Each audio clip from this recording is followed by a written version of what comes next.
They say that evil rarely announces itself, that it doesn't knock or shout or warn you it's coming. It simply waits until you're close enough to trust it, close enough to listen, close enough to believe the smile in front of you is harmless.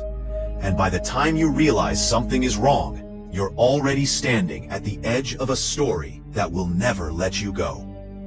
Hello friends, welcome to the true story on our channel, Crime Chronicles US, where America's unsolved mysteries, vanished criminals, and chilling cases come alive. Every story is real, every detail matters, and the truth remains buried in the shadows. Don't forget to like, comment, share, and subscribe to stay updated with every mystery. John George Haigh was born into a world that taught him fear before it taught him love.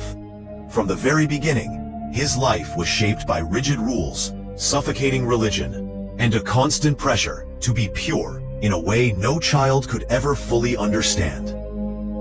His parents were members of a strict religious sect, and their home was a place where sin was spoken of in whispers, and punishment was always just around the corner. Young John grew up hearing sermons about hellfire, damnation, and eternal suffering, and those images burned themselves deep into his mind. While other children played and laughed, John learned to sit still, to listen, to absorb, and most importantly, to hide whatever thoughts or desires might mark him as sinful. That early training in secrecy would become one of his most dangerous skills. As he grew older, Haigh discovered that he was different, but not in the way his parents feared. He was intelligent, articulate, and deeply imaginative. He loved music, learned to play the piano and organ, and showed signs of brilliance that suggested he might become something respectable, even admired. But beneath that polished surface was a growing sense of resentment, a quiet anger toward the world that had trapped him in fear. He began to fantasize, not just about escape, but about control. Control over people, control over situations, control over life and death itself. These fantasies were not violent at first. They were subtle, psychological, and rooted in power. Haigh drifted through early adulthood with an unsettling ease, slipping into jobs, friendships, and relationships that never lasted long. He was a master of first impressions, charming, polite, and well-spoken, the kind of man people trusted quickly and questioned slowly. But behind closed doors, his life was unraveling. He committed small crimes at first, frauds and deceptions that gave him a thrill, not just because of the money, but because of the success of the lie. Each successful deception reinforced his belief that he was smarter than everyone else, that rules were for people who lacked imagination. By the time the Second World War cast its shadow over England, Haigh had already begun to refine his identity as a con man. He learned how to read people, how to listen for weakness, how to mirror whatever personality would make his target feel safe. He could be humble or confident, religious or worldly, desperate or generous, depending on what the moment required. To the outside world, he appeared as a man trying to get by in hard times. To himself, he was becoming something far more deliberate. The idea that would eventually earn him the nickname, the Acid Bath Murderer, did not arrive suddenly. It grew slowly, fed by desperation, greed, and a chilling misunderstanding of the law. Haigh became obsessed with the notion that murder could only be proven if a body existed. Somewhere along the line, he convinced himself that if he could eliminate all physical evidence of a victim, he could eliminate the crime itself. It was a dangerous fantasy, built on ignorance and arrogance, but once it took hold, it became central to his thinking. His first victims were not chosen at random. Haigh targeted people who trusted him, people with money or property, people who would not be immediately missed or whose disappearances could be explained away. He embedded himself into their lives, presenting himself as a friend, a business partner, or a helpful acquaintance. He listened to their worries, shared their meals, earned their confidence, and all the while, he was planning their erasure. When Haig committed his first murder, it did not unfold in a frenzy or a fit of rage. It was calculated, methodical, and disturbingly calm. He lured his victim into a private space, under the pretense of business, produced a weapon, and ended a life with chilling efficiency. What followed was even more horrifying. Haig transported the body to a workshop where he had prepared barrels of sulfuric acid. Over the course of hours, then days, he dissolved the remains, stirring the mixture and watching as flesh, bone, and identity vanished into a dark, bubbling liquid. To him, this was not just disposal. It was proof of his cleverness. The act of dissolving a human body became a ritual, one that Haig would repeat again and again. Each time, he felt more confident, more untouchable. He forged documents, sold his victims' possessions, drained their bank accounts, and wrote letters pretending to be them, assuring friends and family that everything was fine. He walked free among ordinary people, carrying secrets so monstrous that they seemed unreal, even to himself at times. What made Haig particularly terrifying was not just what he did, but how normal he appeared while doing it. He attended social gatherings, spoke politely with neighbors, and conducted business as usual. There was no bloodstain on his clothes, no visible sign of violence. His crimes existed in hidden spaces, behind locked doors, and inside steel drums, invisible to a society that wanted to believe monsters looked different. As his confidence grew, so did his recklessness. He began to make mistakes, small at first, but telling. He kept souvenirs, documents, and personal items that tied him to his victims. He spoke too freely at times, hinting at dark ideas in ways that unsettled those who listened closely. Still, no one imagined the full truth. The idea that a man could dissolve multiple human beings in acid and walk away untouched felt like something out of a nightmare, not real life. Inside Haig's mind, however, the line between fantasy and reality had long since dissolved. He believed himself protected by his intelligence, by his understanding of chemistry, by a twisted logic that told him he had found a loophole in justice itself. He began to see his victims less as people and more as obstacles, resources to be consumed and erased. Their lives, their memories, their families meant nothing compared to the thrill of getting away with it. The murders continued, each one reinforcing his delusion of invincibility. But the world around him was changing. Police procedures were improving. Forensic science was advancing. And most importantly, patterns were beginning to emerge. People were noticing that those who crossed paths with John George Haig had a troubling tendency to vanish. The beginning of the end came not with a dramatic chase or a sudden confession, but with quiet suspicion. A missing person, a strange smell, a locked room that raised too many questions.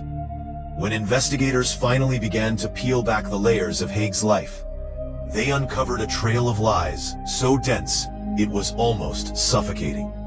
Financial records, forged letters, contradictory stories, and eventually, physical evidence that even acid could not fully destroy. When Haig was arrested, he did not react with panic. He remained calm, polite, even cooperative. He truly believed that without bodies, the law could not touch him. In interviews, he spoke freely about his methods, almost proudly, explaining how he dissolved his victims and why he thought it made him immune to punishment. What he failed to understand was that justice does not rely solely on what can be seen. It listens, it connects, it remembers. As investigators reconstructed his crimes, the scale of his actions became undeniable. What had once seemed like isolated disappearances now formed a clear and horrifying pattern. Families were informed. The public was stunned. Newspapers struggled to describe a man who looked so ordinary, yet committed acts so extreme. The name John George Haig became synonymous with calculated evil, with the idea that someone could plan not just murder, but complete annihilation. In the silence of his prison cell, stripped of his illusions, Haig was forced to confront a reality he had long avoided. Acid could erase flesh, but it could not erase truth. It could not dissolve guilt. It could not silence the voices of the dead. And as the walls closed in, and the weight of his actions pressed down on him, the man who believed he had beaten the system finally began to understand that some crimes are too profound to disappear, no matter how thoroughly you try to wash them away. By the time the case reached the public eye, John George Haig had already decided what story he wanted the world to hear. Sitting across from detectives, he spoke calmly, confidently, almost academically, explaining his theory as if it were a clever puzzle rather than a trail of ruined lives. He insisted that murder required a body, that without remains there could be no crime, and that everything he had done existed in a strange legal gray area only he had been smart enough to discover. To Haig, this was not a confession of guilt, but a demonstration of intellect. He believed he had outgrown ordinary morality and stepped into a realm where logic replaced conscience, where chemistry outweighed humanity. What he didn't realize was that the more he talked, the tighter the noose became. Investigators didn't need intact bodies to understand what had happened. They followed money, property transfers, forged wills, and falsified correspondence. They traced the sudden ownership of homes, the liquidation of assets, the unexplained deposits into Haig's accounts. They listened to witnesses who remembered last meetings, last conversations, last promises made by people who were never seen again. And then there was the workshop, the place Haig thought was his sanctuary, where science protected him from consequence. Even after acid had done its work, traces remained. Sludge, residue, fragments of bone, gallstones that refused to dissolve. Proof that no matter how thorough he believed himself to be, nature itself resisted erasure. As the case moved toward trial, Haig's confidence began to crack. Not outwardly at first, but in small, almost invisible ways. He still spoke eloquently, still tried to control the narrative, but his explanations grew more elaborate, more strained. He introduced new ideas, new justifications, even claims of insanity. He spoke of drinking blood, of compulsions he could not control, of urges that made him different from other men. Some believed these claims were genuine delusions. Others saw them for what they likely were, another performance by a man who had spent his life pretending to be whatever suited him best in the moment. In the courtroom, the hypnotic charm that had once served him so well began to fail. Jurors listened not to his theories, but to the cold accumulation of facts. Each forged letter, each fraudulent transaction, each witness testimony stripped away another layer of the persona he had constructed. The prosecution painted a picture not of a misunderstood genius, but of a calculating predator who exploited trust and murdered for profit. They spoke of victims as people, not problems to be solved, restoring names and faces to those Haig had tried so hard to erase. Haig sat there, immaculate and composed, hearing his own actions described in stark, human terms. The acid baths that had once symbolized control now sounded grotesque, obscene. The cleverness he had prized so highly began to look small, even pathetic, when placed beside the irreversible damage he had caused. Still, he clung to the idea that he was different, that the rules that governed others somehow bent around him. It was a belief so deeply rooted that even as the verdict approached, he seemed unable to imagine it ending any other way than in his favor. When the guilty verdict was finally delivered, it landed with a weight Haig could not talk his way out of. The law he believed he had outsmarted stood firm, indifferent to his theories and explanations. Sentenced to death, he was transferred to prison, where the performance slowly fell apart. The controlled environment that had once empowered him now confined him. There were no new victims, no schemes to plan, no audiences to impress. Just time, silence, and the growing realization that his intelligence had not saved him from himself. In his final months, Haig oscillated between calm resignation and eerie detachment. He continued to speak of his crimes in abstract terms, as if distance might dull their meaning. He showed little genuine remorse, not because he didn't understand what he had done, but because empathy had never truly been part of his inner world. To him, people were always pieces on a board, and once removed, no longer relevant. Even facing death, he remained oddly focused on his own legacy, on how he would be remembered, on whether the world would see him as a monster or a misunderstood mind. The morning of his execution arrived quietly, without drama. There were no speeches, no last-minute revelations that changed everything. John George Haig walked to his end much as he had walked through life. Composed, controlled, convinced in some deep place that he remained separate from ordinary men. And then it was over. The man who believed he could dissolve his way out of justice became another name in history. Another cautionary tale written in ink that would not wash away.